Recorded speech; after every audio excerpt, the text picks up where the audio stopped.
According to a recent report by the Bronx Democratic Assemblyman Marcos Crespo, more than 300,000 seniors in the state are living in poverty. In New York City, to varying degrees, this is true of every major group of seniors, from Latinos with 30% in poverty to Asians with 25%, African Americans at about 20%, and whites at 15%. Now, despite these daunting statistics, not nearly enough attention is being paid to this especially fragile subset of the city's population. To guide us through the challenges posed by these figures and the potential solutions that could change the trajectory of the lives of our oldest New Yorkers, we're joined by Judy Willing, Executive Director of Heights and Hills, one of the largest providers of supportive services for community dwelling older adults in Brooklyn. Welcome. Also with us, Bobby Sackman, Director of Public Policy at Live On. Welcome to both of you. Thank you. So, you know, like Brian, my heart was kind of sad. I'm worried about even my own future, and, you know, we were kind of all talking about that, all the staff here off camera. Who are the poorest seniors and why? So I'm glad that you're concerned, because all the advocacy we do today for older adults is about your future. Mm-hmm. What we do today will matter to you in the future. The poorest older adults are women who live alone, are of color or immigrants, and the reason they're poor is they were marginalized when they were young. So they didn't earn a lot of money. They left the workforce to raise children or perhaps caregive for elderly parents or other relatives. Right. They might have worked off the books, domestic workers, so they didn't pay into Social Security. And we have a growing number of immigrants who are coming here old, so they're never going to get Social Security or Medicare, which we think of as the bedrock of some foundation of, you know, for older adults. Right. And we have a growing number, especially in Brooklyn. There's thousands of older adults in Brooklyn that just don't have Medicare or Social Security. And then the other piece is, you could look at statistics of what's technically somebody living in poverty set by a government amount, which is about $10,000. That's what you need to get on Medicaid. And as Judy will tell you, she works with people whose average income is $15,000 to $20,000. So they can't get Medicaid. So they're paying more out of pocket, not only for health care, but certain social services, where we've had literally 2,000 people on a waiting list for case management, which is for homebound people. So it doesn't get better, even if you're a little bit above the poverty rate. And so we just, and seniors underutilize benefits. I was listening to this presentation because my organization does a lot of outreach to sign people up for benefits, thinking, right, we got to go to that place and see if we can help anybody. So it's just been these layers over the years, and one final thing is that you're absolutely right. Few people are paying attention to this, and seniors are not visible. They're just not visible. I think that's the most frightening part of this, is that it's a hidden issue. And it's an issue that affects all of us. Yeah. I mean, it's our future, it's your parents, it's your grandparents, it's today and it's tomorrow. And we as a society are not doing very much to plan for this looming crisis. So let me ask you this. Is it, you know, is our current youth-obsessed culture have anything to do with it? Because I feel like there's just a general, you know, kind of glazing over old people, like, oh, it's just the old people, when maybe we should be looking at them for what, in my opinion, I don't mean to editorialize, are our greatest resources and jewels just sitting there waiting to be enjoyed. You can tell I'm close to my grandmother, right? Well, and that right there are those of us who, often for personal reasons, whether it's that you're close to someone who's older or you know, both Bobby and I started out in this field many years ago when we weren't talking about ourselves, and all of a sudden we're talking about ourselves. Right. It's a cross-cutting issue, and there's so much emphasis on building the future with young people, but older people, and we have a colleague who talks about gray gold, and that older people have a lot to offer. Yeah.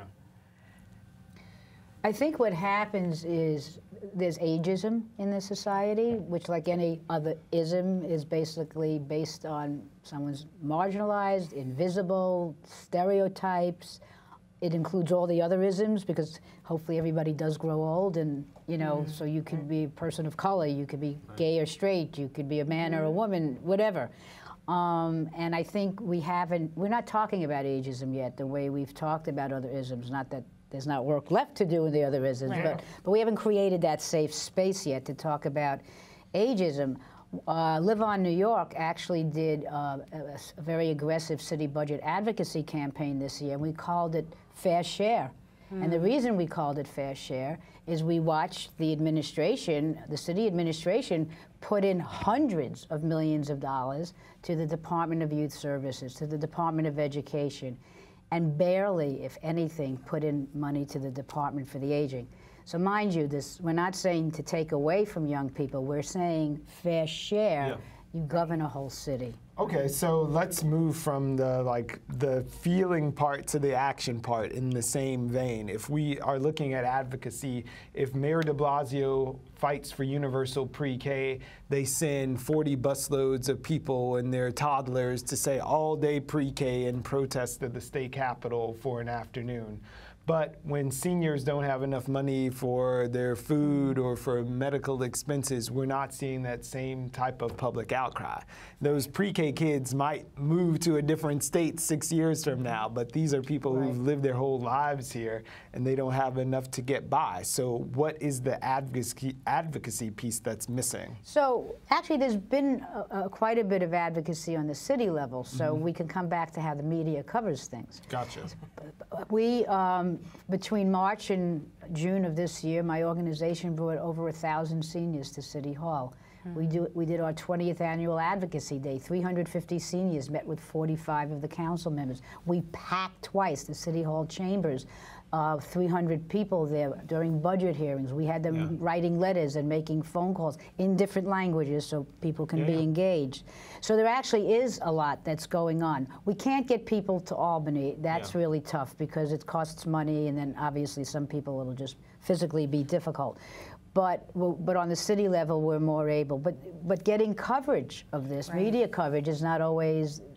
It's not sexy. So old people vote more than anybody. Everyone knows that they're out there for the old people vote when we have our elected. So is that constituency somehow not translating? Is it the fact that a lot of these people were immigrants or they're marginalized from the beginning, so they're not going for the votes of that old woman who was a nanny or the old guy who swept up around? Are these votes that are not meaningful? So I always joke around that if all seniors had to do was vote, I would have been at the beach 30 years ago.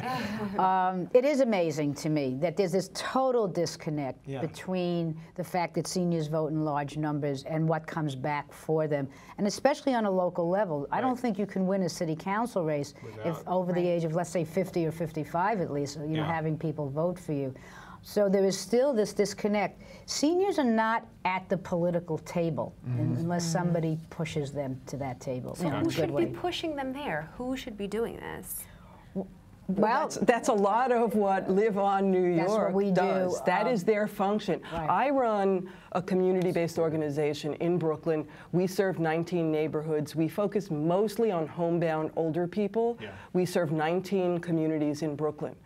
But we are members of Live On New York. And while we are a direct service organization, we look to Live On to help coordinate our advocacy I mean, but public also. Who should be out there? Should I be out there fighting for my grandmother? And where is that space that's created for me to participate? Because this, listen, we talk about getting older all the time, and we wonder how we're going to do it. People have student loans, they have debt. It's far, but it doesn't feel that far because you're looking at your current circumstances. But even if we wanted to say, well, we're not taking care of current seniors, what's going to happen to us? I wouldn't even know where to begin. So how would like a normal, everyday person like myself be able to contribute, participate, something like that? Because the whole public has to do something about this. It's a good question. You know, I could say you can come and work with us, but I want to expand that. What we're going to be trying more and more to do is We have terrific immigrant groups in this city doing advocacy. Where's the voice for elderly immigrants in those groups? We have terrific, housing. We do a lot of affordable housing work as well, by the way, but housing advocates. Do I hear the voice for elderly? So we're often out on our own and not incorporated. When we hear the terminology children and families, it's always been a buzzword, not older adults. Yeah. And I don't think anyone wakes up that day and says, I'm going to be mean to a senior citizen, but they're just pushed aside. It's omission. So that's what I meant when I said that seniors aren't automatically at the table, even with groups that are doing advocacy. We need to start talking, we need to change our rhetoric to begin with, which is, as Bobby said, when we talk about families, we need to talk about families across generations. No family exists without, if there are children, there are parents, there are grandparents, there are families with great-grandparents. All of that is part of family life. If you go to a soup kitchen, as you were showing, and there's a line to get in to just emergency food, to take food home, I should say, a food pantry. A lot of people online are older women. And they're not there just for themselves. They're raising grandchildren. That's a whole other subset where we have grandparents who've had to step in and take care of their children's children for whatever reason that their children might be going through something. And just speaking of those intergenerational families, like we have the immigrant experience. We both grew up with our grandmothers 5 feet away at all times of our lives. So when we talk about older folks, let's reframe it right now, saying every time we talk about them politically, it's for Social Security. That's the only time that they're fighting there. So just to contextualize that a little, this is from a City Limits article. Older women typically receive about $4,000 less annually in Social Security than older men due to their lower lifetime earnings. So women, as we talked about, were involved in caregiving a lot and things that sort of take you off the wheel that's recognized by the world as being bankable for later on. But at the same point, it's a double-edged sword because while those women are making $4,000 less, women tend to live longer. So while the typical life expectancy for a dude in New York City is 78 years old, for women it's 83 years. So they're expected to live longer with less money. Yes. And we have a governor right now who's starting a women's equality agenda, and they want to raise the pay and make things equal as it should be. But are we going to see any of that money for senior women retroactively for all of the years that they were working for pennies on the dollar? So this goes back to what I said before about including seniors. There's nothing in that women's equality agenda that directly is talking about older women. And there's clearly a discrepancy. And if you're past your reproductive years, So even women groups sometimes, and some of them are older themselves, these women have been doing it a long time. It is that integration. And how do you change Social Security, which would be huge, to include the caregiving years, whether it was caregiving for your children or for an older parent? The caregivers of today, the women of today, they're already losing retirement pay. They're already going into their own savings. And we went to City Council and the mayor this year and said, open up a new funding stream that will help support caregivers. And this is a total women's issue. It's not like men don't help. But it's mostly women doing the hands-on. They often leave the workforce or they get stuck in a job because they can't move on to doing the caregiving. And we have some federal caregiver dollars. They've been the same for over 10 or 15 years. We want the city to get some skin in the game, and they didn't put a dime into that. Judy, that's what you do all day. Yes. So what are some of the challenges that are faced by caregivers who are putting their futures in peril, taking care of people that we as a society are not taking care of ourselves? Well, part of the problem is we don't recognize the value of what, and very often it's daughters and daughters-in-law or wives who are caring for older family members. They need support. They need to be recognized for what they do. Very often, caregivers aren't even included in the conversation. For instance, when someone's in the hospital and they're about to be discharged. There is some discussion about changing that, but it doesn't happen across the board. I'm a caregiver myself. My mother is 91 years old. I have to take time off from my job to take care of some of the things she can't take care of on her own. And I suspect money from your earnings as well have to go towards supporting your mom to fill in the gaps. That's very common. Yeah. That is very common. When we work with caregivers, very often the woman winds up leaving the workforce to care for a parent full-time. And then depleting money that she may have saved for herself to continue the level of care for her. Absolutely. So it becomes a self-perpetuating cycle. Yeah. Right. Not to mention that caregiving is a very lonely job. And unlike when you're caregiving a child and there are all kinds of books out there on how to do it, very often people wind up caregiving without any preparation, without any real knowledge of what they're doing, and they're very isolated. Right. So that's what the caregiver support programs, which have not had any increased funding in over 10 years, that's the purpose of those support programs, is to prepare family caregivers with the knowledge they need, with the support they need. We run support groups for family caregivers. It's easy to get burned It out. is a lonely job. Yeah. And it's very useful for people to share information, but we don't have nearly enough supports for family So caregivers. we think that, if I could piggyback, that caregiving for older adults is a workforce issue for women of the 21st century. And that every time we talk about affordable child care, which of course we always need, we have to get to the point where we go to the other side of that equation and recognize it, that the women, give or take, and you know, this could vary of course, but around age 50, give or take, they're either caregiving or they're waiting for that shoe to drop.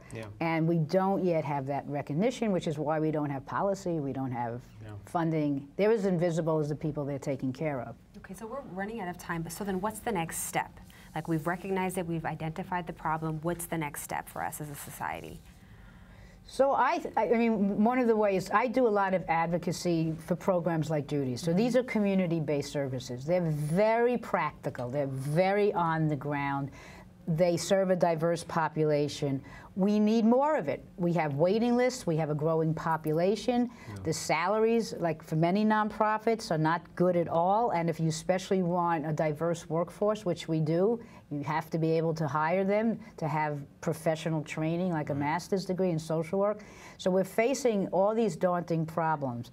And what we would welcome is a voice, and is a voice outside of just our circle, to say we're all living through this, all different ages. We would welcome that, and that whenever there's an opportunity, we can't forget, you know, I am amazed that we can be, just because I'm in this field, I'm amazed. It's not amazing to anyone else probably, but that we can be in 2015 and see the numbers of seniors in this city and still talk about a group of invisible. There's 1.4 million people that we're talking about that are invisible right now. Soon to become, in 2030, I think it's going to be, it's going to be 20% of the population.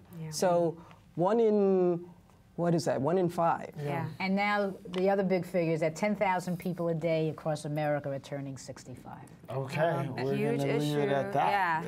That's a lot. We hope to invite you back. We've only had the tip of the iceberg. That would be wonderful. So thank you.